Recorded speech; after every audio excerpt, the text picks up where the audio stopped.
Деструктивті діни ағымдар ұлттық кодқа қарсы бағытталған қауіпті идеология.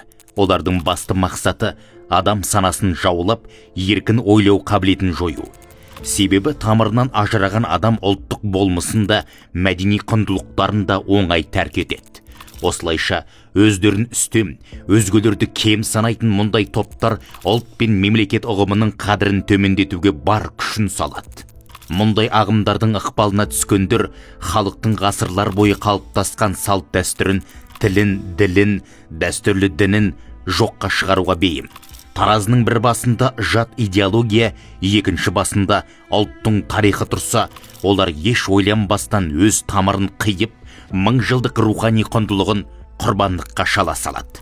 Ал тамырына құрт түсіп, діңгеге әлсіреген бәйтеректің болашағы болмайды. Ертеме кешпе өмірдің дауылы оны шайқап, құлатып тынады. Бұл үдеріс қоғамның бірлігін әлсіретіп, діни және ұлтаралық алауыздықтың өршуіне әкелетіні анық. Деструктивті ағымдар біз және басқалар деген жасанды бөлініс қалыптастырып, адамдарды бір-біріне қарсы қояды.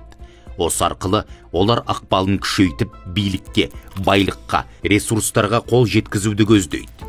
Яғни игіліктің майлысын өздері иеленіп, қалдығын ғана өзгелерге үлестіреді. Ал шын құндылық қайда? Әлемнің ең ұлы кереметтері сенің тәуелсіз елің, дархан далаң, бейбіт өмірің, төріңдегі атанаң, білімді бауырларың, мәдениетті ұрпағың және терең тарихи тамырың. Осы құндылықтардың қадірін білген ұлт қана алға озады. Ал жат ағымның шырмауынан шыға алмай, даурықпа ұранға ергендер уақыт өте келе өз жолынан адасып тозады.